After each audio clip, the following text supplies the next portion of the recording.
de ce jour-là, le ciel était dans le silence total. Dieu voyant le silence, la Bible déclare qu'il faisait l'homme à son image, selon sa ressemblance. Il faisait l'homme à son image, selon sa ressemblance. Le fait qu'il faisait l'homme à son image, selon sa ressemblance, cela montre qu'il aime la race humaine. Jésus nous aime. Dieu nous aime. C'est pour cette raison, il ne voulait pas rester silencieux. Parce que personne ne s'est déclaré qu'il va sauver la race humaine. La Bible déclare, un homme est sorti. Un homme est sorti. Un homme est sorti dans la présence de Dieu. Personne ne s'attendait à ce homme. Personne ne s'attendait à ce homme. La Bible déclare qu'il s'appelle l'agneau immolé. La Bible déclare qu'il est le rejeton de David. La Bible déclare qu'il est l'alpha et l'oméga. La Bible déclare qu'il est le commencement et la fin. Un homme est sorti dans le néant et tout le monde était étonné. Lui, il dit moi, je suis prêt pour donner ma vie pour la race humaine. Frère, il a pris la décision. La Bible déclare que dans le livre d'Ésaïe 3, par ses maîtrises, nous sommes guéris. La Bible déclare qu'il n'avait ni beauté, ni éclat pour nous plaire. Il a été frappé à cause de nos péchés. Il a été humilié. Lui, toute la malédiction qui va tomber sur toi est tombée sur lui. Ce jour-là, cet homme s'est donné la croix pour toi. Il s'est donné la croix pour que toi et moi, nous soyons sauvés. C'est pour cette raison, ce matin, nous voulons reconnaître la grandeur, la suprématie, la seigneurie de notre Seigneur. C'est pour cette raison, je demande à tout le peuple de Dieu, comme un seul homme, de se tenir debout et acclamer ma majesté, le roi de gloire, Jésus-Christ de Nazareth. Jésus-Christ de Nazareth. Jésus-Christ de Nazareth. Jésus-Christ de Nazareth. Oh Jésus. Salut au prochain, dis oui. Je suis dans l'obligation de l'adorer parce qu'il est Dieu. Salut ton prochain, dis oui. Je suis dans l'obligation de l'adorer parce qu'il est Dieu. My God. Quelle présence de Dieu ce matin. Quelle présence de Dieu ce matin. Quelle présence de Dieu ce matin, frère. Quelle présence de Dieu ce matin. My God. My God. Quelle présence de Dieu ce matin. Seigneur, je m'offre à toi. Je m'offre à toi. Je m'offre à toi. Je m'offre à toi. Est-ce qu'on peut chanter ce chant qui dit je m'offre à toi. Tu peux.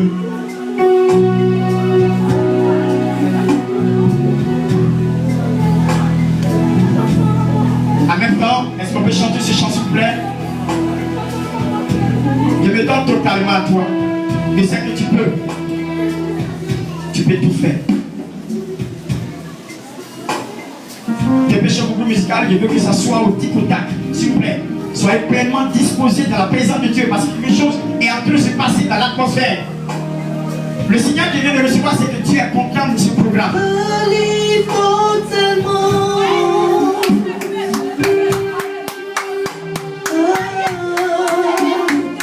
Je me livre totalement, tu peux m'utiliser.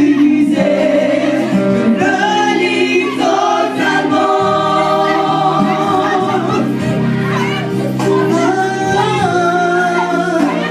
Je me livre totalement.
une dernière fois, que nous montrons tout le quartier que nous sommes amoureux de cet homme.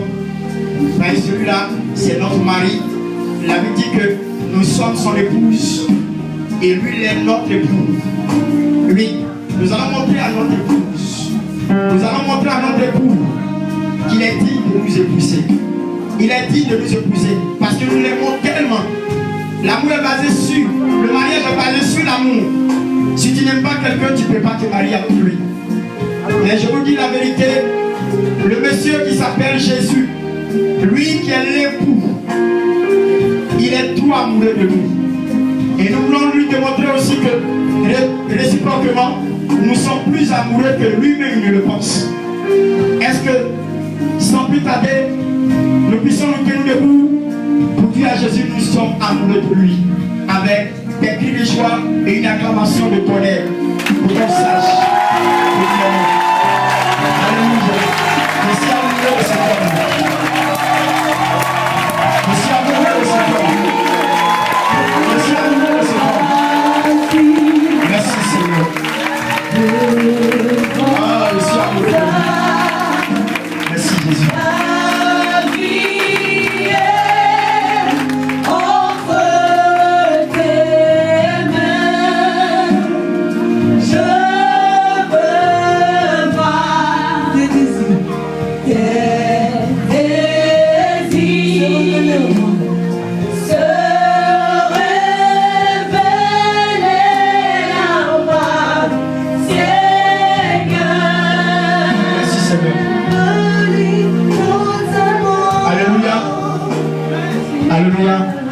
Que le Seigneur vous bénisse.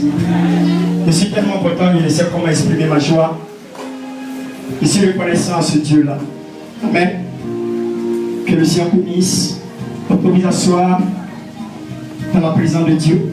Je ne cesserai de lui dire, de l'acclamer encore parce que je ne manquerai pas de le dire parce que je l'aime. Frère, si tu veux réussir ta vie chrétienne, si tu veux réussir ta vie chrétienne, dans la vérité, vois Jésus comme ton époux. Si tu engages cette relation, tu vas voir une relation entre une femme et puis un homme. Quand tu es amoureux de ton homme et ton homme, ce qui me plaît beaucoup, c'est que l'amour du Seigneur envers l'Église ne peut jamais changer. Et ce qui me plaît beaucoup, c'est que l'alliance qui est tissée entre nous et Jésus, il ne va jamais briser l'alliance. Il y a d'autres qui aiment les femmes, mais 20 ans plus tard, ils se séparent d'eux et disent je ne t'aime plus. Vous voyez? Mais l'époux que nous avons n'est pas comme ça. Écoutez-moi bien, l'époux que nous avons, il accepte nos caprices. Il accepte ce que nous sommes. Il nous comprend de notre manière de l'aimer. Il nous comprend de notre manière de faire. Il y a des circonstances qui font que par moments, cet amour que nous avons pour lui diminue. Il y a des situations qui arrivent par moments, nous constatons que, oui, on est découragé et on n'est plus au même niveau d'amour que nous avons pour le Seigneur. C'est quoi la Bible dit que reviens à ton premier amour. Frère, c'est un mari comme les autres. Il est incomparable. C'est un mari qui ne peut pas pécher, qui ne peut pas devenir infidèle. Il est le seul qui a été fidèle jusqu'à la croix. Frère, notre mari, c'est lui qui assure nos sécurités. C'est lui qui nous garde. C'est lui qui est capable de nous venir en aide lorsque nous sommes dans les difficultés. Lorsque nous avons un besoin, il est capable de résoudre cela. Quand bien même que nous ne méritons pas. Par un moment donné, vous voyez, quand un homme et une femme sont ensemble, et que l'homme est fâché, l'homme décide de ne plus apporter les faveurs qu'il apportait à son épouse. Pourquoi? Parce qu'il n'est pas content. Mais lui, il ne fait jamais cela.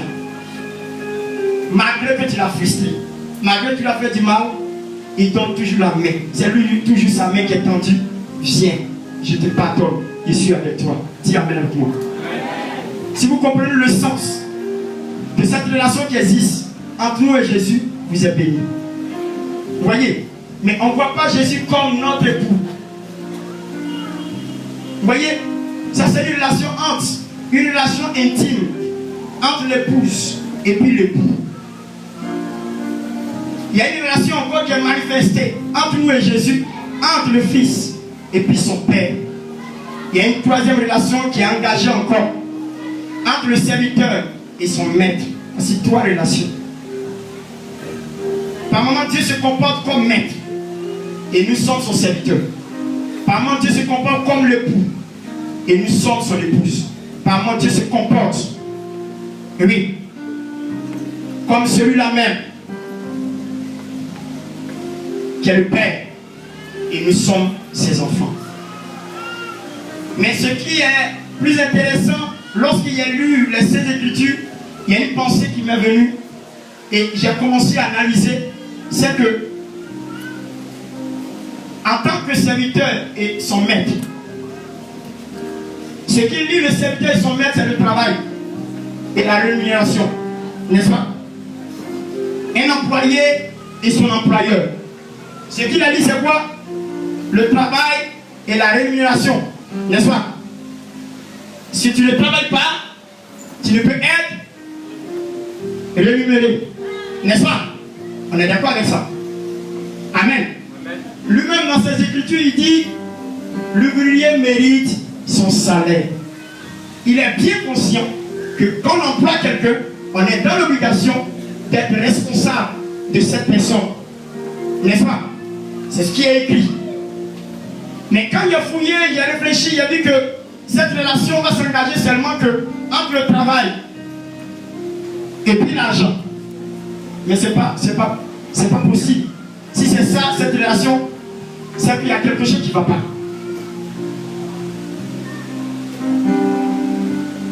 Dans la société nous sommes, tu travailles et puis ton patron dévie ton salaire, n'est-ce pas?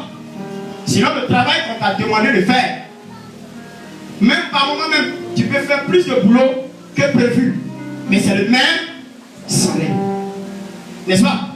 On est d'accord dessus? D'accord. Mais nous allons comprendre quelque chose. Dans cette pensée que je suis en train d'élargir, pendant que ça se passe ainsi, ça veut dire que nous sommes liés au travail et aux finances. Mais je vous pose la question, est-ce qu'une telle relation fonctionne comme ça entre nous et notre Seigneur? C'est la question que je me pose. Il dit que l'ouvrier mérite son salaire. Effectivement, évidemment, l'ouvrier mérite son salaire. Tu travailles, tu as un salaire. Mais la question que je vous pose, est-ce que c'est le même système entre ton chef de service et puis toi, l'employé? C'est une question, hein? On prêche ensemble, c'est une question. Je vais une réponse. Vous travaillez bien, vous êtes dans des entreprises, vous travaillez avec vos patrons et tout ça. Dites-moi. C'est une question, je veux une réponse. Ah, il y a personne pour répondre. My God. Wow. Bon, mais je n'ai pas bien posé la question. Je réponds à la question, je dis, est-ce que la même manière que le monde fonctionne, en payant le patron et l'employé, l'employeur et son employé, est-ce que c'est la même relation de salaire et de travail qui existe aussi de la même manière avec notre Dieu et puis son serviteur, le maître et son serviteur, l'employeur et son employé? Pourquoi? Donne-moi ta réponse. Il est tolérant. Il a amour. Et une fois on fait souvent les fautes, il lui pardonne. Ok, il a donné sa réponse. Qui peut donner? Oui, allons-y. Peut-être debout, s'il vous plaît. Quelquefois même on ne fait même pas le travail. Mais quelquefois on ne fait même pas le travail. Et puis qu'est-ce qui se passe? Amen. Ça aussi, ça saluer. On peut acclamer le Seigneur pour ça. L'amour n'est paresseux, il nous tolère, mais il nous donne notre salaire quand même. Quel employé est capable de faire ici? Ça, c'est l'idée que je donne dans le passage selon la réponse qu'il a donnée. Mais je vais encore plus loin. Qui d'autre encore qui peut répondre quelque chose rapidement? Parce que nous n'avons pas trop le temps, nous allons aller vite. C'est pour cela que je veux commencer en même temps. à donner des ouvertures à la prédication qui m'attend, à la parole que je dois donner à l'auditoire. Vous voyez, c'est écrit le pouvoir sur l'argent. Amen. Le pouvoir sur l'argent. L'argent a un pouvoir. L'homme aussi a un pouvoir. Mais c'est quel pouvoir qui doit être au-dessus? C'est ce que nous allons voir. Amen. Parce qu'il y a des gens, quand ils n'ont pas d'argent, ils pleurent. C'est-à-dire l'argent a pouvoir sur toi. C'est comme il t'a donné ton retard. Et puis tu pleures. C'est comme il t'a tapé. Et puis tu pleures. Vous voyez, une pièce, une feuille peut faire pleurer quelqu'un. Waouh! Est-ce que vous pouvez imaginer ça? Tu vois un bien intime d'un caniveau, un homme bien habillé en veste, il s'incline, il met sa main dans l'eau sale pour enlever. Waouh! C'est magnifique ça. Waouh! Il est obligé de se rabaisser parce que la feuille n'est pas n'importe quelle feuille. Cette feuille a une valeur. Waouh! Alléluia! Je vous pose une question. Est-ce qu'une feuille peut avoir plus de valeur qu'un être humain? Vous le dites de votre bouche. Vous le dites dans votre bouche, c'est normal. Mais par un moment donné, tu as insulté ton frère à cause de cette feuille. Ah! On a parlé, moi j'ai donné ma réponse aussi. Par moment, tu as bouqué ton frère à cause de cette feuille. Par moment, tu n'as même pas parlé à ton frère à cause de cette feuille. Par moment même, tu as laissé mourir ton frère qui était malade à cause de cette feuille. Parce que tu lui as donné l'argent. Il ne t'a pas redonné. Il a pris ça pour faire autre chose. Pour ça, tu l'as laissé mourir parce que tu avais mal au cœur. Waouh! À cause d'une feuille, un être humain meurt. Waouh! Ah! C'est une situation un peu difficile à comprendre. Une feuille. Dites une feuille. Je vous demande si vous prenez une bûche d'allumer pour l'allumer, est-ce qu'elle ne va pas brûler? Elle ne va pas brûler, je vous demande? Pourquoi elle peut brûler? Dis-moi. Une feuille. Mais pourquoi cette feuille-là, les gens meurent à cause de ça? Oh, c'est une feuille comme les autres. Parce que quoi, elle a? Ah, le nom est sorti. Parce que cette feuille n'est pas n'importe quelle feuille, elle détient un. Alléluia. André, on commence à comprendre quelque chose. Une feuille. Tout à l'heure, il y a un qui est 10 000 et il y a un feu dedans pour voir si ça va s'allumer ou bien ça va pas s'allumer. Pendant que je suis en train de faire ça, il y a deux personnes qui vont me critiquer pour dire ah, il peut brûler l'argent. Pourquoi il peut brûler l'argent comme ça? Mais d'une manière, tu peux comprendre que cela n'a pas plus de valeur que toi qui as assis. Ouais. Quand Dieu voit qu'ils sont en train de brûler, ça lui fait rien. Mais quand Dieu voit qu'ils sont en train de brûler, ça lui fait quelque chose. Dis amen avec moi. Vous voyez? Quand quelque chose arrive à l'argent, ça ne fait rien à Dieu. Mais quand quelque chose t'arrive, ça fait quelque chose à Dieu. Vrai ou faux? Vrai ou faux? Donc ça veut dire quoi? Entre les deux, qui a de la valeur? Qui a de la valeur? Ok.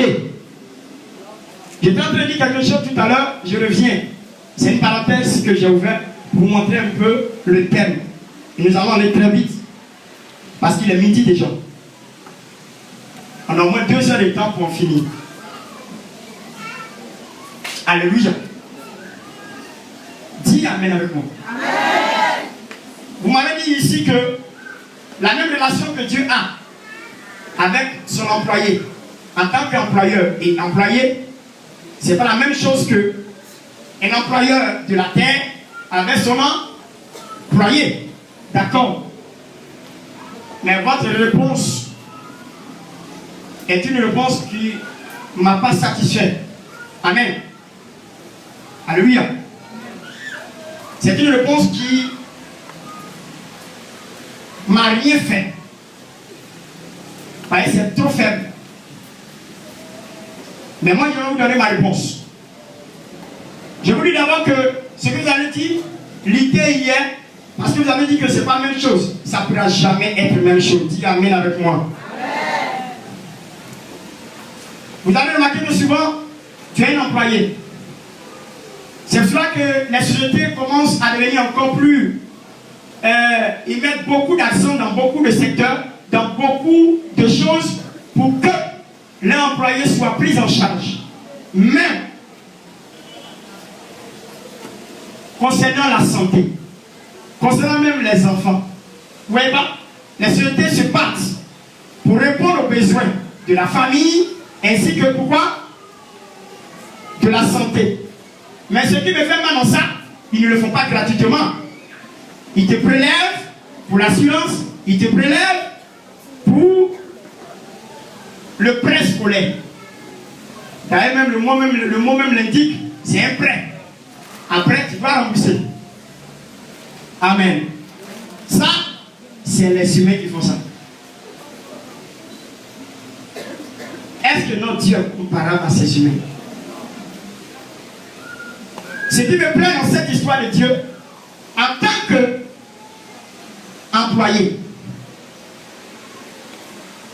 qu'employé, je vous pose une question. Est-ce que dans nos relations, en tant qu'employé et puis l'employeur, est-ce que nous demandons un jour un prêt au Seigneur? Qui a déjà demandé un prêt à Dieu? Un prêt. Prête-moi. Là, il y a la question. Le monde prête. Mais qui a une fois prêté quelque chose à Dieu? C'est le temps où après qu'il a remboursé. Qui a fait cette prière?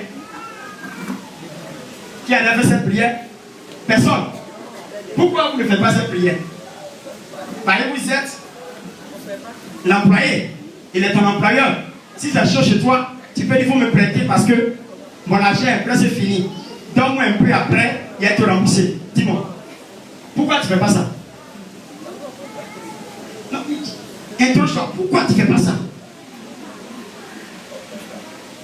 Vous parlez en bas, parlez en même temps.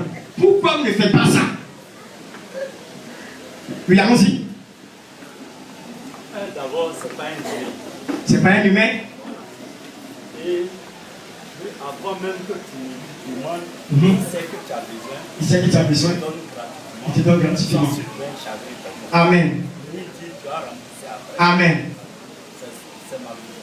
C'est son avis personnel. On va clamer le Seigneur pour lui, son avis personnel. C'est pas faux, hein? Ce qu'il dit est évident. En tant que moment, on va demander à Dieu, donne-nous, on va te rembourser. Mais ça ne s'est jamais passé dans la tête des gens. Pourquoi? Parce qu'on voit Dieu autrement. Malgré qu'il est le maître, nous sommes son serviteur. Malgré qu'il est l'employeur, nous sommes son employé. Notre esprit voit Dieu autrement. C'est le mental qui fait ça. On voit Dieu autrement. On ne peut pas lui demander, donne-moi après te rembourser. Je vous demande, est-ce que Dieu n'a pas tout? Quand quelqu'un a quelque chose, on peut lui demander, il va nous donner après moi le rembourser. Mais notre esprit, la manière que quand on est né et que les choses fonctionnent, quand on est parti à l'église, les choses fonctionnent, jamais on nous a dit que Dieu, on lui demande et puis après on le rembourse. C'est inscrit dans notre tête. Quand on a besoin, on lui demande et nous donne gratuitement.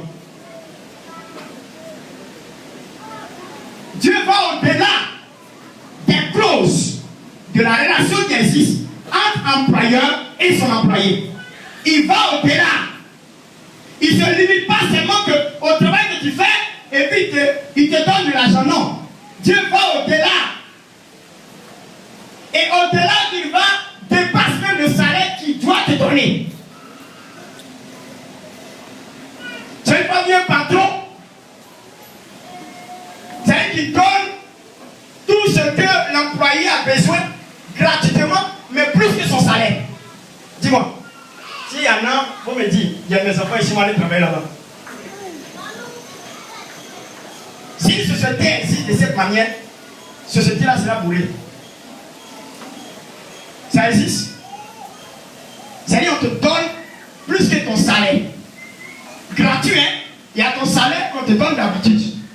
Et puis encore, on te donne pour t'aider quand tu as des besoins santé, tout ça, gratuitement, plus que ton salaire. S'il y a quelqu'un qui a une société comme ça, dites-moi, j'ai envoyé mes enfants là-bas. Ça n'existe pas. Ça n'existe pas. Malgré le problème que tu as, malgré ton comportement que tu fais, entre la relation qui te lie à lui en tant qu'employé et puis employé, malgré ton attitude, il te vit tout ton salaire. Pourquoi? Parce qu'il dit, il fait pleuvoir la pluie sur les bons et sur les mauvais. Dieu ne tient à exception de personne. Il donne gratuitement. Dis Amen avec moi. Est-ce qu'on est béni ce matin? Dieu donne gratuitement. Il y a plusieurs contextes. Il y a des contextes où Dieu ne donne pas gratuitement. Ah, ça, vous dit la vérité. Il y a plusieurs contextes. La Bible dit, le salut est... Non, je rentre dans le cadre de la gratuité. Amen. Dieu dit quoi? Il nous a donné le salut gratuitement. Que personne ne se glorifie par ses œuvres. Parce que nous sommes sauvés au moyen de notre foi. Mais c'est par la grâce que nous sommes sauvés. Non pas par les œuvres. Pour que quelqu'un tape sa poitrine. Dites aux gens, quand vous allez partir à la maison, dites aux gens, tout ce qu'ils vont faire pour Dieu, tout ce qu'ils vont faire pour Dieu, ils vont construire un temple pour Dieu, ils vont aider les gens, ils vont donner l'argent au pasteur, ils vont faire tout. Oui, ils vont donner tout aux enfants de Dieu. Ils vont donner place à l'église en Côte d'Ivoire. Ils vont donner tout, tous les millions, pour que l'église de Côte d'Ivoire soit bien. Mais dites-leur que ça ne sauve pas leur vie. Il y a un seul qui sauve. Et le moyen pour être sauvé, c'est de donner sa vie à celui-là même, qui s'appelle Jésus de Nazareth. Alléluia. C'est lui seul. Personne d'autre ne peut sauver. Ton argent ne peut pas te sauver. Ta richesse ne peut pas te sauver. Ton frère ne peut pas donner sa vie pour toi pour te sauver. Même s'il le fait, mais spirituellement, tu ne peux pas être sauvé. Parce que le seul moyen pour être sauvé, c'est de donner ta vie à Jésus. Donc,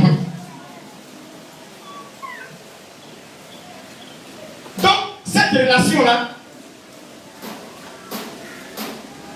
Dieu va au-delà. Quand tu l'as remarqué, sa manière de se comporter, tu l'as vu en employé, hein? Mais au fur et à mesure que tu te rends compte, tu le vois en papa. Ton employeur devient ton papa. Yeah. Il prend tes petits soins. Quand tu as besoin de quelque chose, il est là. Quand tu l'appelles, il est là. Quand tu as besoin de lui, il est toujours présent. Quand tu bouges là, il bouge là. My God. Tu n'as pas vu ça? Il vient même chez toi à la maison pour prendre soin de toi, de tes enfants.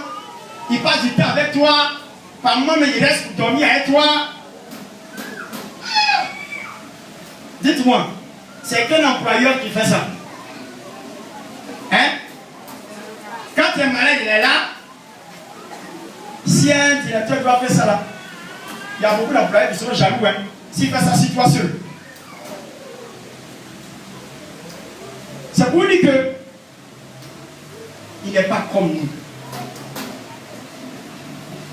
Dis à ton pied, il n'est pas comme nous. Dis-lui, il est prêt pour toi. Est-ce que tu peux te donner à lui? Je suis en train de dire à quelqu'un ce matin qui ne connaît pas le Seigneur Jésus. Je suis en train de dire à cette personne, voici l'occasion pour toi de te donner à lui. Il est le seul qui peut sauver ta vie. Pourquoi? Parce que Si tu as l'argent, si tu as tout ce que tu veux, tu as des enfants, tu as tout ce qu'un être humain sur la terre désire. Jamais toutes ces choses-là, malgré que tu as ça, un jour viendra que tu as mouru. C'est faux? Riche ne meurt pas. Pauvre ne meurt pas. Président ne meurt pas. DG ne meurt pas. Cordonnier ne meurt pas. Enfant ne meurt pas. Grande personne ne meurt pas. Quel que soit ce que tu es sur la terre, un jour viendra, tu vas. Ça, on est sur le même pied d'égalité. Vous comprenez? Président et moi, on est sur le même pied d'égalité sur ça. Un jour viendra, malgré ta royauté, malgré tes ornements, malgré les avantages que tu as, un jour on sera dans le sous-sol. Dis à ton prochain, c'est qui est-ce qui t'a mouru. J'étais en plein funérailles du frère de mon fils qui est là.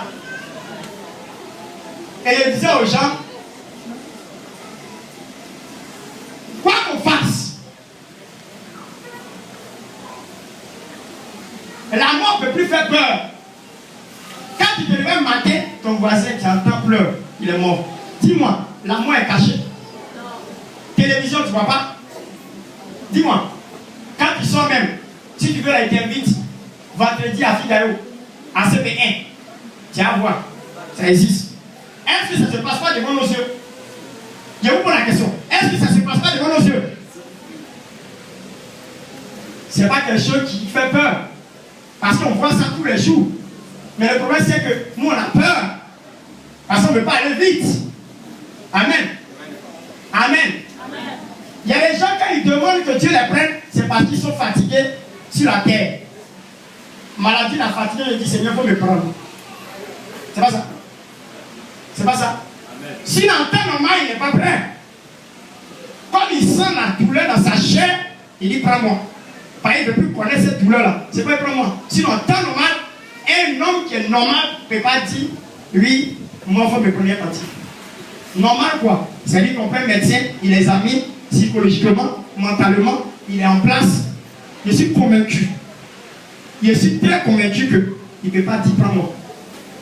Je vous pose la question, là où tu veux la tirer, que Dieu te prenne. Là où tu veux la tirer, que la mort te prenne. Pourquoi? Dites-moi pourquoi. Malgré ça, tu sais que tu as mouru. Malgré ce que tu as pu dire, est-ce que tu n'as pas mouru? Hein, dis-moi. Est-ce que tu ne vas pas mourir? Non, je veux que vous me répondiez bien. Est-ce que tu ne vas pas mourir? Moi, mais si pasteur, il a mouru. Son pasteur au salon en bas. Son évêque ou son pape, ça rentre en bas. Quelle que soit la manière, son milliardaire, ça rentre en bas. Son riche comme Michael Jackson, en bas. Son riche comme Oufoué, en bas.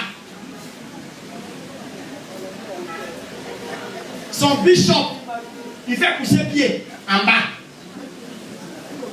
Ou bien, tu as onction, tu n'as pas onction, dis en bas. Ou bien, personne ne peut échapper à la mort. Mais le problème, c'est qu'on sait qu'on va mourir. Mais le problème qui se pose, où on va partir, c'est ça qui est le problème. Si tu vois qu'on se bat, que moi je me suis donné à Jésus, c'est où on va partir. Frère, pour te dire la vérité, pour ne pas te mentir,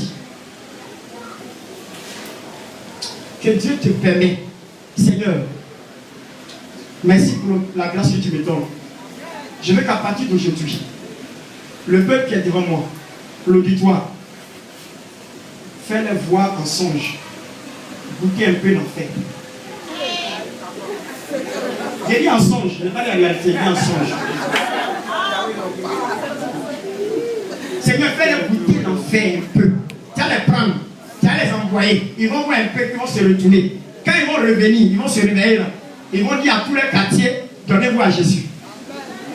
Frère, moi j'ai connaissance de ça. Toi tu n'as pas connaissance de ça, c'est pas que tu ne sais pas l'utilité. que quelqu'un qui n'est pas à Jésus, il est en danger. Quelqu'un qui n'a pas donné sa vie à Jésus, il est en danger. Si Dieu te permet de voir en songe une petite minute de 30 secondes, l'enfer, la souffrance, la mort éternelle, la souffrance éternelle, tu n'as pas dormi. Tout le quartier va savoir que Jésus là, il existe. Je fais tout dans ce mois-là pour que la jeune femme, il y a une jeune femme musulmane qui est morte, et puis tu lui as monté l'enfer et puis le paradis, et puis elle est venue, et puis elle s'est donnée à Jésus. Dieu fait, elle va venir ici. Elle va venir dans le témoignage. Ça sera un grand programme. Quand elle va finir de te parler, là, tu vas savoir que cette histoire, ce n'est pas une histoire drôle. Ce n'est pas du racontable. Elle est fervente musulmane. Bien enracinée. Elle est morte. Jésus a pris sa main. Jésus, il n'y a pas si tu es musulman ou tu n'es pas musulman. Tu es bouddhiste, tu n'es pas bouddhiste. Tu es maïkanien, tu n'es pas maïkanien. Tu es rosicrucien, tu n'es pas rosicrucien. Il n'y a pas si tu es Illuminati, tu n'es pas Illuminati. Si tu es franc-maçon, tout ça, il s'en fout de ça. Il prend ta main pour te montrer. C'est ce qui marque la différence pour montrer qu'il veut sauver tout le monde. Il ne veut pas regarder, il y a des gens qui sont, et les gars, c'est pas les chrétiens. Tout le monde. Dis à ton frère, à ta soeur, je t'en supplie, pardon. Il ne faut pas aller en enfer. Il faut le dire.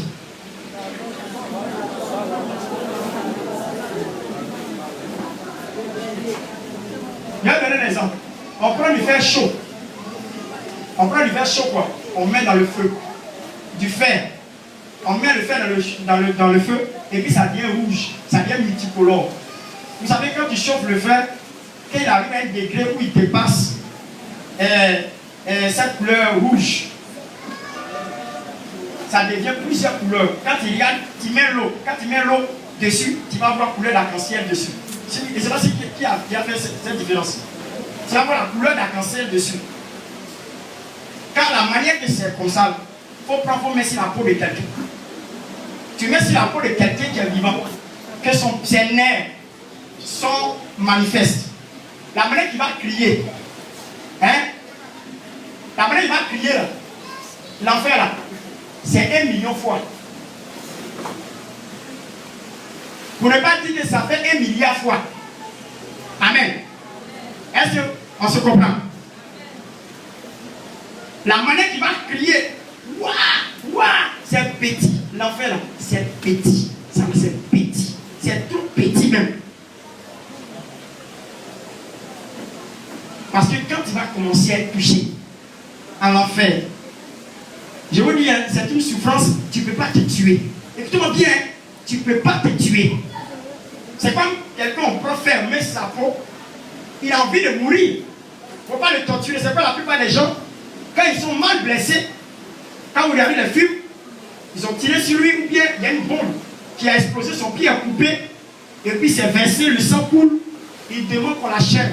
Vous savez pourquoi il demande qu'on l'achève? C'est parce qu'il souffre. Il faut arrêter sa souffrance, parce qu'il sait que malgré que ça est là, il va mourir. Donc c'est mieux d'abréger sa souffrance. Frère, souffrance qu'il vit, c'est petit. L'enfer, c'est grave, mais tu ne peux pas courir. Tu ne peux pas aussi te tuer. Et puis ce qui est grave, il n'y a pas fin. Pour toujours et à jamais. C'est la même manière que c'est éternel.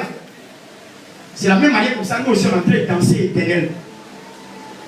On est en train de danser Jésus, Jésus, Jésus. Toi tu es en bas là-bas, en train de dire éternel. Ah, vous voyez? Je vais faire la projection de film dans ce mois. Projection de film dimanche dans ce mois. On va voir le film de l'enfer et du paradis. Tu vas te rendre compte. C'est donner à Jésus, c'est d'éviter ça. Les gens pensent que c'est une histoire drôle. Les gens parlent. Ils ne se donnent pas. D'autres ont vendu leur âme au diable déjà.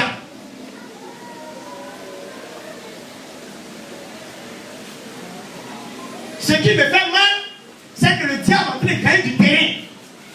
Ce n'est même pas mon message. Pasteur, c'est même pas mon message.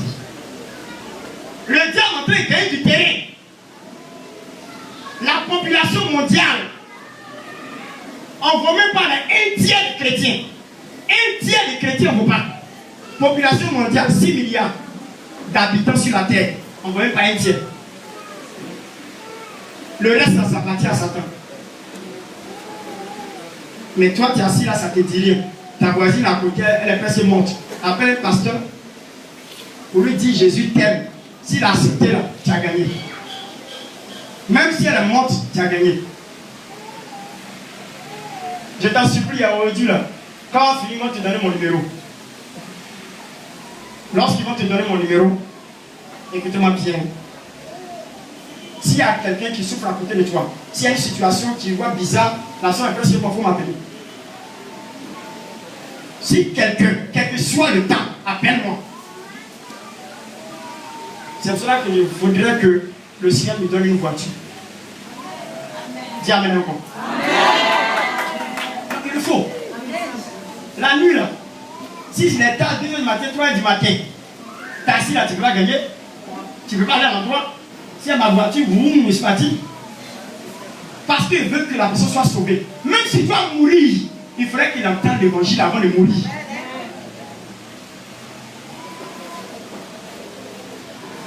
Il faut avoir soif de sauver ta famille. Il faut avoir soif de sauver tes parents. Chaque fois quand tu vas prier maintenant, invoque le nom de tous tes frères et sœurs. Tu dis Seigneur, moi j'ai eu la grâce, mais pas que ceux-là, ils payent le prix dans le feu, le temps du feu de l'enfer. Je veux qu'ils soient convertis aussi. Seigneur, touche leur cœur pour qu'ils se convertissent. Si tu as des frères musulmans à côté de toi, tu as une famille de deux côtés, un côté musulman, un côté chrétien, prie pour tes frères musulmans pour qu'ils soient sauvés. C'est pas par là, mais vous dites non, pour moi mieux que toi. Non, c'est pas ça. C'est pas question de mieux que quelqu'un. Ce qui est plus important, prêche l'évangile. Dis-leur, Jésus a besoin d'eux. Et puis t'arrêtes là. Tu dois lui dire Jésus t'aime. Alléluia. Amen. J'ai vu une histoire qui s'est produite. Cette histoire-là, dans l'émission MC de Canada, la chaîne canadienne, là, que vous voyez souvent sur les écrans de canal MCI. Il y a un petit garçon. Son papa est pasteur. Son papa a vu l'importance. Il a vu l'importance du salut. Son papa prêche tous les jours. Son papa parle de Jésus. Petit, il a pris le temps pour entendre, pour écouter. Un petit garçon de rien du tout, il doit avoir 10 ans, 9 ans. Les gens pensent qu'à tout moment, on n'est pas capable de prêcher l'évangile. Regarde, ce n'est pas question de taille. Même tu as 9 ans, tu as 8 ans. Prends conscience de Jésus. Amen. Donc l'enfant a pris conscience. Il a pris prospectus là. Les brochures là. Il pleuvait. Il a partagé les 7, une seule brochure. Il a partagé à tout le coin. Quand il va, il dit tiens, Jésus t'aime, tiens, Jésus t'aime, tiens. Écoutez-moi très bien. Il est arrivé à une porte. Écoutez-moi bien. Il est arrivé à une porte. Il a frappé coco. Il n'y a personne qui entend, qui parle, qui écoute, qui réagit. Coco, une fois. Coco, deux fois. Il est arrêté. Il pleut, hein? Il est mouillé, trempé. Il protège brochure là. Coco, il a duré un tabac à la dernière position. Quand il a tapé, il y a une vieille femme. Elle n'a personne. Elle est découragée, déprimée, désemparée. Elle a une dépression où elle veut se suicider. Elle a pris la chaise. Elle a mis son pied dessus. Elle s'est arrêtée. Elle a mis une corde au haut du plafond. Elle a voulu maintenant se mettre la corde au cou. Malgré qu'on tapait, elle dit non, j'ai continué. Et c'est le dernier qu'elle a tapé, coco. Et puis il a déposé la brochure avec le numéro de son papa en bas de la porte. Et elle a arrêté sa tentative. Elle est allée à la porte. L'enfant n'était pas encore parti. Elle arrive, elle ouvre. Elle voit un petit garçon très trempé qui reprend la brochure pour lui donner. Parce que quand il partait, il a entendu la femme venir. Donc il a repris la brochure. La femme a ouvert. Il y a quoi? Mon fils, mon petit-fils. Parce qu'il est pas âgé. Le petit garçon dit, Jésus t'aime. Maman, il y a une personne qui t'aime. Il est mort pour toi. Donne-lui ta vie, tu verras. Et puis le petit est parti. Elle a pris la brochure. Elle a lu. Elle a commencé à pleurer en sanglots. Pleurer, pleurer, pleurer. Il dit comme ça. S'il me tuait, j'allais aller en enfer. Parce que la brochure expliquait un peu. Jésus a appelé le plus pour nous. Que nous sommes sauvés. Et puis il y a l'enfer qui existe, tout ça. Elle a pleuré, pleuré, pleuré. Alléluia. Alléluia. Et la petite fille, la mémé, va se rendre à l'église avec toutes les indications coordonnées. Elle arrive à l'église. Les gens sont en train de parler invitation. Invitation. Qui a invité qui? Le petit garçon est là. Hein? Il n'a pas invité. Il a dit Jésus t'aime. Donc présentait. La vieille se lève comme ça, elle lève sa main. Elle dit moi, j'ai été invité par un petit garçon. Elle sait pas que c'est le fils du pasteur. Alléluia. Elle dit, ce petit garçon m'a sauvé la vie. S'il n'était pas venu devant ma porte pour taper, je serais de suite à l'enfer. Grâce à lui, je suis en vie. En plus, et puis j'ai le paradis. Alléluia. Alléluia. Que Dieu te pousse à sauver quelqu'un. Dis-moi, que Dieu te pousse à sauver quelqu'un. Si toi-même tu ne peux pas encore donner, donne-toi à lui. Dis-lui. Si tu ne peux pas encore donner, donne-toi à lui. Et le jour là, c'était fête. Le papa prend son enfant dans ses bras et puis pleure. Il est dépassé. Parce que ce que la vieille a dit, qu'elle a fini leur témoignage de ce qui s'est passé, tout le monde en pleure. Ça danse, ça crie. Il a pris son fils. Le papa a pris son fils dans sa poitrine. Il a vu l'importance de l'évangélisation. Ça peut sauver quelqu'un. Ça peut éviter quelqu'un à aller en enfer. Alléluia. Alléluia. Alléluia. Que le Seigneur vous bénisse. Que le Seigneur vous bénisse. Est-ce que quelqu'un veut sauver quelqu'un? Est-ce que quelqu'un peut sauver quelqu'un? Alléluia. Le dimanche prochain, les 4 dimanches qui vont venir, ça sera dimanche, un homme, une âme. Débrouille-toi, on va faire un culte où on commence le culte, on fait 1 heure, les autres 2 heures, on sort pour aller chercher quelqu'un, même il est sous là, il faut l'envoyer, il n'a qu'à venir s'asseoir seulement. Dieu va faire le reste. On sera au culte, hein? On finit et puis nous tous on sort.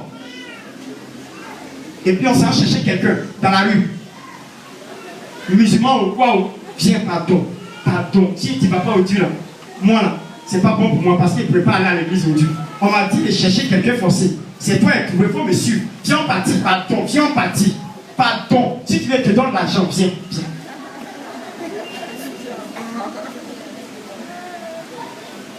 Ou bien te payer ton transport. Ton temps que tu vas perdre là, par là, te donner ça. Si on doit dépenser pour qu'une âme soit sauvée, c'est bon. Il y a des gens qui n'ont pas le temps. Ils donnent l'argent pour l'évangélisation, pour acheter des brochures, pour partager. C'est bon. Dimanche prochain, vous allez avoir des brochures ici. Chacun va prendre pour aller évangéliser quelqu'un. Pour aller amener quelqu'un à l'église. Amen. Amen. Amen. Vous savez, on est trop centré sur nous-mêmes.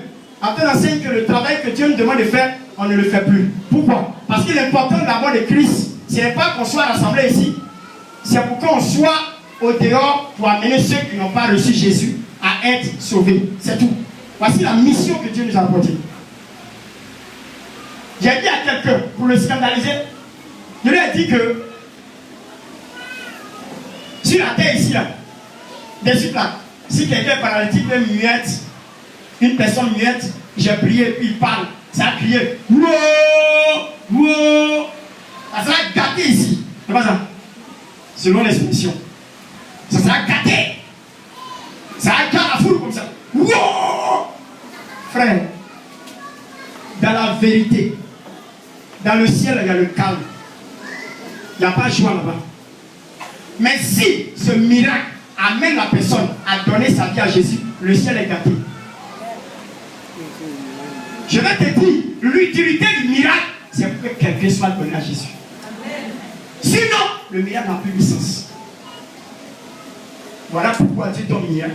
Parce qu'il y a des gens qui sont incrédules, c'est lorsqu'il y a un miracle qui se donne à lui. Vous comprenez? C'est pour la plupart des incrédules, Dieu se révèle à eux. Il y a des imams, Dieu est rentré dans le champ. Voici maman qui est maman dans ton quartier. Tu te souviens? Une année, un imam, il est rentré dans la maison. Il a posé question. Depuis là, il s'est embrouillé. Il ne sait pas entre Issa et puis Mahomet, qui est patron. Qui, je vais suivre, je ne sais pas. Je suis un peu mélangé parce que les Écritures parlent aussi de Mahomet dans le Coran et de Issa dans le Coran, Jésus dans le Coran. Moi, je ne comprends pas. Je veux savoir qui sauve. Frère, dis à ton que je n'ai pas match.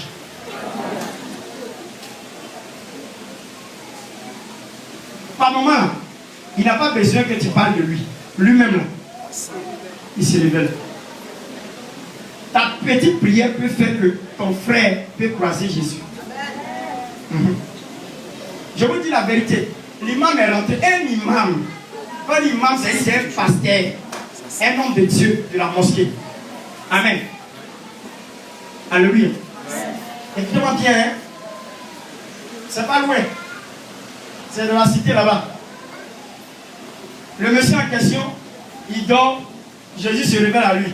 Et Jésus dit, c'est moi, je suis le Seigneur. Il est troublé. Comment est-ce qu'aujourd'hui, on sait où il est? Il a disparu. Ils ont failli le tuer, ils ont failli l'étouffer. Parce qu'il a découvert Jésus. Simplement, hein? C'est pas loin. Votre quartier là, ça fait comment? Mouvement foncier. Cité Bel-Air. Il est précis. Mouvement foncier, cité Bel-Air. Un imam, Jésus s'est révélé à lui. Il s'est donné à Jésus. Les gens le cherchent pour finir avec lui. Il a disparu jusqu'aujourd'hui. Dis à ton prochain qui est à côté de toi. Même si tu ne le cherches pas, lui, il va te chercher. Même si tu ne veux pas à lui, lui viendra à toi. Pourquoi? Parce qu'il aime l'homme, il veut le sauver. Tout simplement. Alléluia. Alléluia. Est-ce que quelqu'un est révolté pour amener quelqu'un à Jésus? Est-ce que quelqu'un peut parler de Jésus à quelqu'un, à son voisin? Alléluia. Novembre, c'est gâté dans le quartier. Alléluia. On va chercher Jésus. On va amener plusieurs personnes à Jésus. Alléluia. Prenons nos Bibles rapidement. Je ne serai pas long, je serai bref dans ce texte que je vais prendre et rentrer directement dans les versets du pouvoir sur l'argent. Il y a te donner une idée. Le thème c'est le pouvoir sur le pouvoir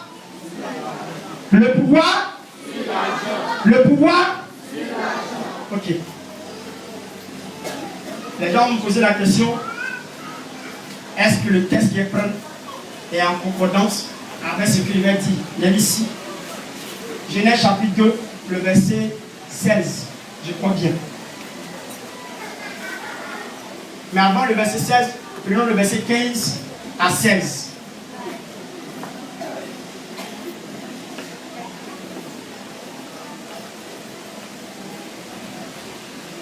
Le pouvoir sur l'argent. Dis le pouvoir sur l'argent. Dis l'argent aussi un pouvoir.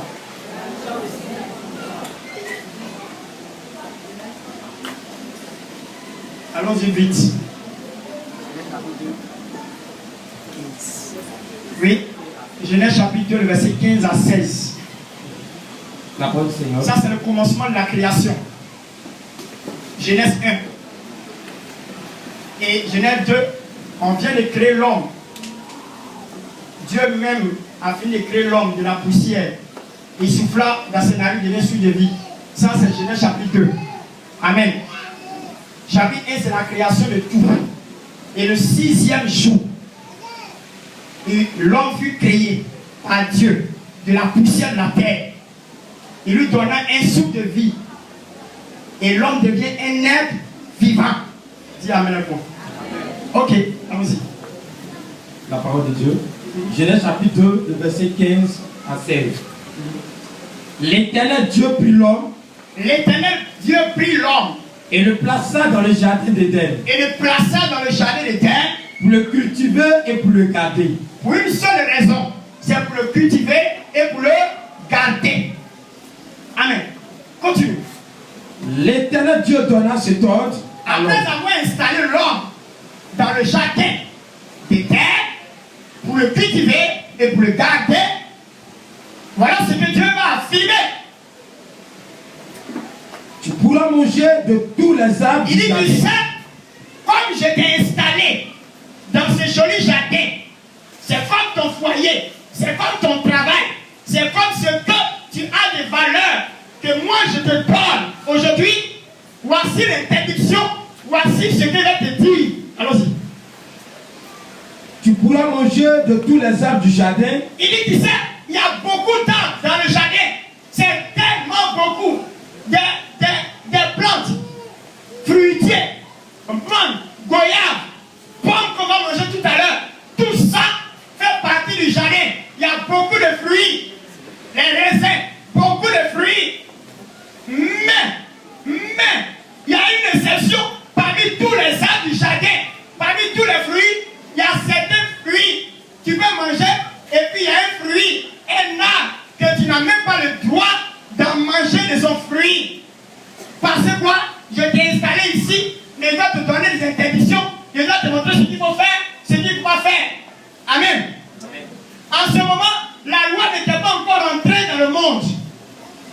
C'est Dieu lui-même qui donne des instructions pour canaliser son enfant. C'est pour cela que dans la vie de chaque être humain, il y a toujours des directions, il y a toujours des interdictions. Vous comprenez? Quand il n'y a pas d'interdiction, quand il n'y a pas de directive, l'homme vit dans le libertinage. Ce n'est plus liberté. Parce que la liberté a des bornes. La liberté a des bornes. Pourquoi? Ces bornes, ce sont les interdictions. Voilà ce qu'il faut faire, voilà ce qu'il ne faut pas faire. Ça, c'est la liberté. Tu es libre de faire ce que tu veux, mais tu ne peux pas aller au-delà de ce que tu veux. C'est bien dit. La Bible dit ceci. Tout est utile, mais tout n'est pas permis. Tu peux. C'est utile de faire tout ce que tu veux.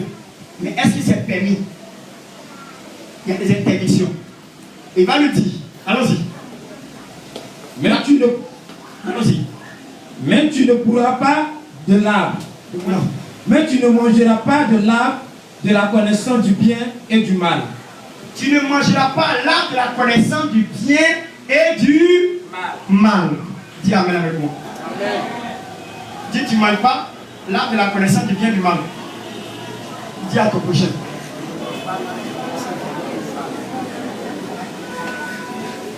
Quand tu vas plus haut, dans Genèse chapitre 2, tu vas voir, on parle de beaucoup d'arbres. Et même l'arbre qu'on vient de parler dessus est cité. Mais un autre arbre, il y a deux arbres dans le jardin d'Éden qui est identifié. La Bible a identifié deux arbres. Tous les autres arbres sont là. Ça n'a pas été identifié parce que ça n'intéresse pas le Seigneur. Ce qui intéresse le Seigneur, c'est deux arbres. L'arbre de la connaissance du bien et du mal et l'arbre de la vie qui était au milieu du jardin. Amen.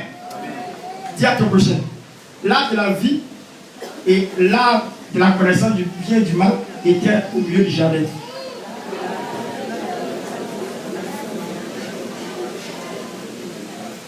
Donc deux arbres sont identifiés. N'est-ce pas?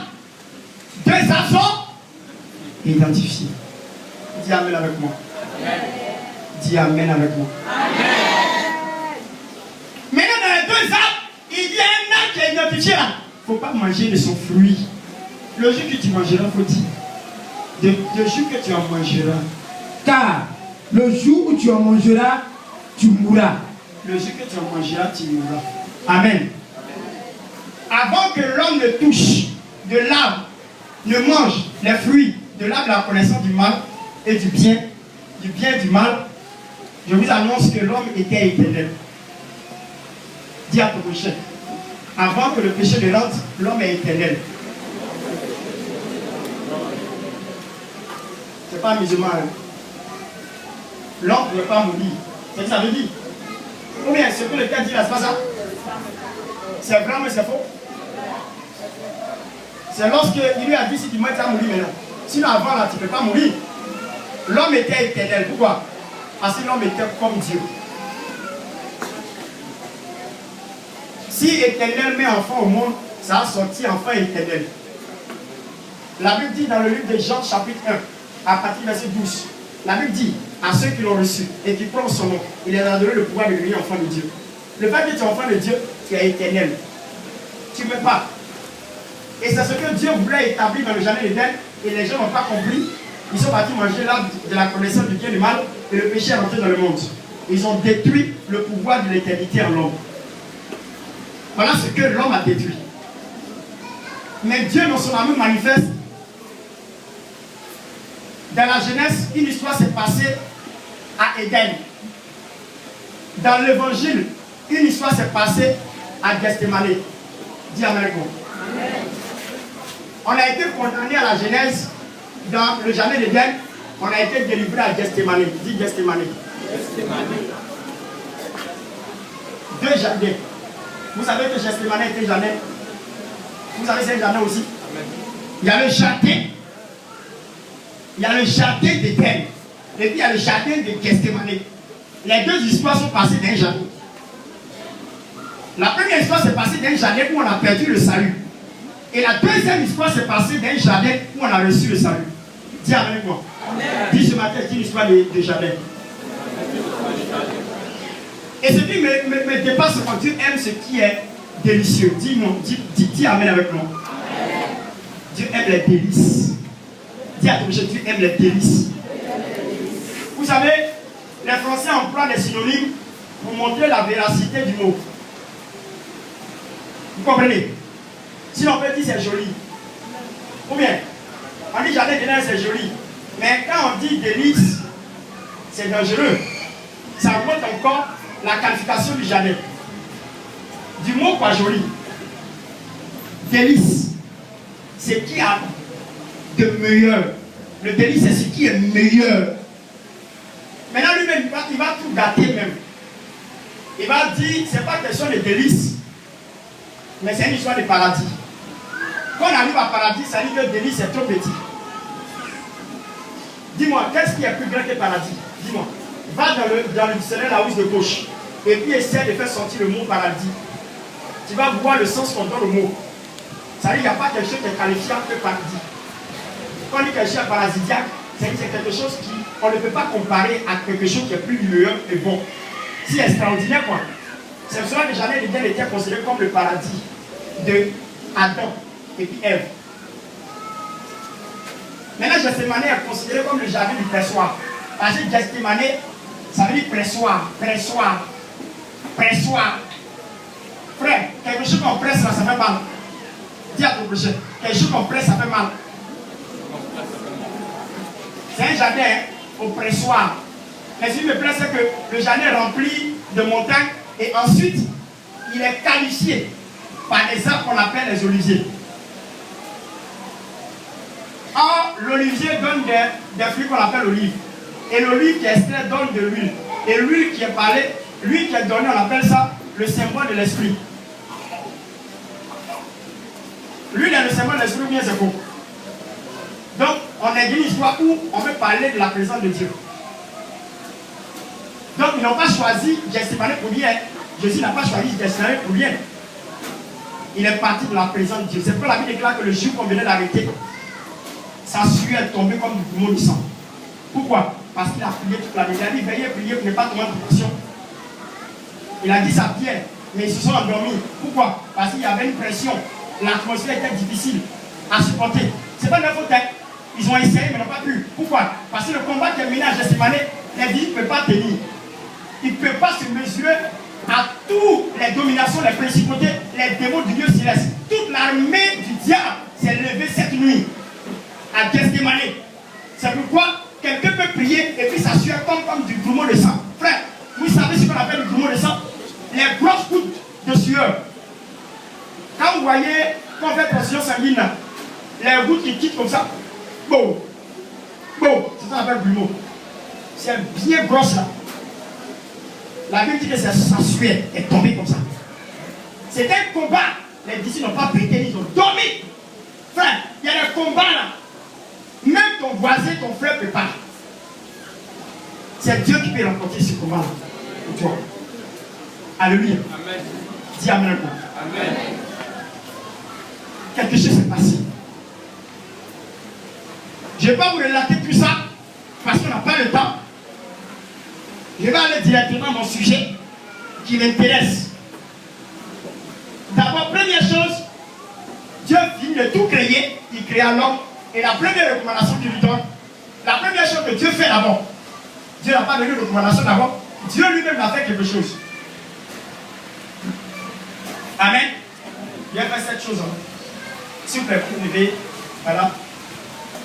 Mets la chaise. Voilà. Arrête-toi pour moi ici. Dieu vient de tout faire, tout accomplir, tout réaliser. Il y a des mots qui. Pendant qu'il vient de tout faire, la première chose que Dieu fait, dis-moi, quand Dieu te prend, la première chose qu'il fait, il y a où te montrer ça sur la terre. Si tu viens à Jésus, la première chose que Jésus va faire, c'est ça qui te montre Dieu. Si tu as donné ta vie à Jésus, au Dieu, la première chose qu'il va faire. La Bible dit quoi? Genèse chapitre 2, le verset 15. Tu peux lire? Prends, demande ta main. Genèse chapitre 2, le verset 15. Écoutez-moi bien. L'Éternel Dieu prit l'homme. Amen. Il prie. Prendre, c'est dit quoi? Attraper. Je l'ai pris, non? Non, c'était intéressant, mais j'allais dire. Adam voit Dieu, fafa. Dis fafa. Adam voit Dieu comme je te vois là. Yeah! Amen. Dis Amen, moi. Venez sur la chaise. On va acclamer le Seigneur pour le serviteur de Dieu.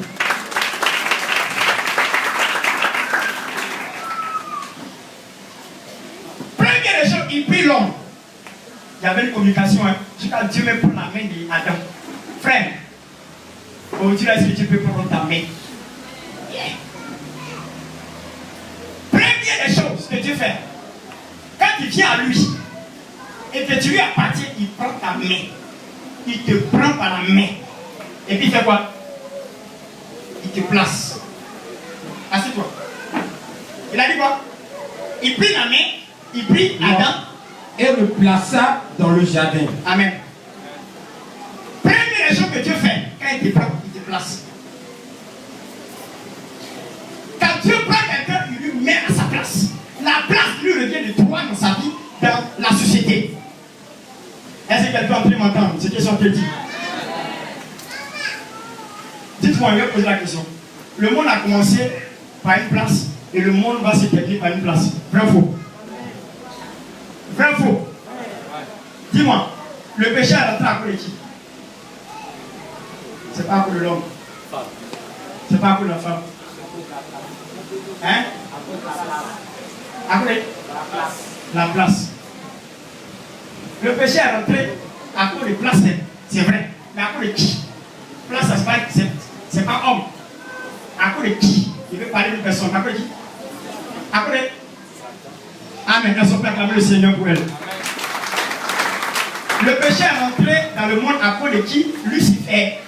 Ne dis pas Satan d'abord, Lucifer d'abord. Ange de lumière. Pourquoi? Parce qu'il a convoité la place de Dieu. Vous voyez, c'est une histoire de place. Hein? Satan là-bas, il voit place. Pourquoi? Il y a dit pourquoi? La jalousie du diable est montée un degré à cause de la place que Dieu a donnée à l'homme. Dis à quelqu'un qui a couru de toi, après Dieu c'est toi. Non, il faut le dire, faut le dire. Peut-être tu ne sais pas. Je t'annonce quelque chose. Après Dieu, ce n'est pas les anges. Après Dieu, c'est toi et moi. Peut-être tu ne sais pas. Quelqu'un me comprend ce matin. Donc Satan au ciel, il regarde, il sait qu'il ne peut pas prendre place de Dieu. Quand on prend l'Apocalypse et dans Esaïe, on parle, on dit non, Satan a voulu prendre place de Dieu. Il dit non, lui-même il sait qu'il ne peut pas. Il ne faut pas que les gens parlent comme ça. La partie de la Bible là ne plaît pas du tout. Cette partie de la Bible ne plaît pas. Satan sait que dans ses yeux clairs, il ne peut pas prendre place de Dieu. Il sait. Quelqu'un qui t'a créé, il sait comment te démonter. Tu peux prendre sa place. Dis-moi, tu peux prendre sa place. Jamais. Dis-moi, tu mets ton enfant au monde et puis il veut prendre ta place. Il veut prendre sa maman comme sa femme. C'est possible? Même si quelqu'un n'a ses femmes, mais les gens de Dieu vont parler. C'est possible. Satan sait qu'il ne peut pas. Quand les gens parlent comme ça, ils diminuent un peu la grandeur de Dieu. Peut-être c'est le contexte. On veut un peu parler pour que vous compreniez un peu. Sinon, en temps normal, Satan n'a pas qu'à de prendre place de Dieu. Mes amis, Dieu lui-même, qui a créé, qui a venu prendre sa place. Lui-même, il sait comment il t'a créé. Il fait comme ça. C'est OK. Ou bien, dis-moi, s'il fait comme ça, Satan n'est pas OK?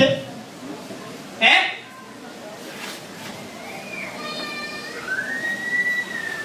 Dis Amen avec moi. Le problème, c'est l'homme. Satan s'est révolté. Pourquoi? Parce qu'il sait qu'il ne peut pas prendre place de Dieu, mais Dieu peut donner seconde place. C'est plein de secondes à lui chercher. C'est ça que ça peut vous dire, plein de secondes. Dis plein de secondes. Voilà. Parce qu'il ne peut pas prendre Dieu, donc il veut deuxième place. Dans le ciel, il cherche son deuxième. Il veut deuxième de Dieu, quoi. Maintenant, il voit que dans l'enfer, là, ça tourne. Et puis il regarde la terre. Dieu a pu prendre une décision où il vient d'introniser l'homme qui est assis là comme deuxième de son royaume. Dis Amen avec moi. Est-ce que tu peux acclamer le Seigneur pour toi parce que tu es le deuxième de royaume de Dieu? Le deuxième. Dis deuxième. Non, ça lui fait mal. Comme ça lui fait mal, il doit gâter. Dis, il doit gâter. Entre nous, hein, quand quelqu'un t'a convoité, quand quelqu'un est derrière toi, quand quelqu'un est jaloux de toi, qu'est-ce qu'il fait? Il sait qu'il ne peut pas gagner, mais il préfère gâter. Bravo. Est-ce que c'est parce qu'en société où nous sommes? Il sait qu'il ne peut pas avoir ça, mais il va faire pour gâter. Ça ne se fait pas? C'est pas le diable comme. Il ne peut pas le mettre à mon niveau. Sinon, il est comme homme, comme l'homme. L'homme qui n'est pas régénéré, quoi. L'homme qui n'est pas régénéré, Satan est comme l'homme. C'est quoi il a dit? Il a dit à Pierre, il regarde Pierre dans les doigts, dans les yeux, il dit à Pierre, tu sais, arrière de moi, Satan, tes pensées ne sont pas les pensées de Dieu, mais celles des hommes. Donc Dieu compare Satan aux hommes, mais pas hommes comme les autres, les hommes charnels, les hommes qui ne sont pas régénérés par la nouvelle naissance, les hommes qui n'ont pas l'esprit. C'est ce que Dieu est en train de dire. Jésus est en train de dire à Pierre. Il dit tes pensées ne sont pas les pensées de Dieu, mais celles des hommes. Mais avant qu'il dise, il dit arrière de moi, Satan. Mais nous, on ne peut pas se comparer à Satan, il est trop petit. Dis à ton prochain, Satan est petit. Pour lui, c'est un bébé. Il n'a qu'à voir toute l'armée, il n'a qu'à venir. Il est bébé. Dis, il est bébé. Dis, Satan est bébé. rien. On est deuxième après Dieu. Regarde, Dieu est grand, puissant. On est à côté de le deuxième. C'est pas amusement. Pour vous dire la vérité, il dit à Paul, ne savez-vous pas que vous jugerez les anges? Il dit aux hommes de Corinthe, ne savez-vous pas que vous jugerez les hommes? Et vous jugerez les anges. Vous savez ce que ça veut dire? C'est à quelle hauteur et puis toi tu as jugé ange? Ange là, ils sont plus que toi. Ils respectent Dieu bien. C'est nous, on pêche tous les jours. Pourtant, on se va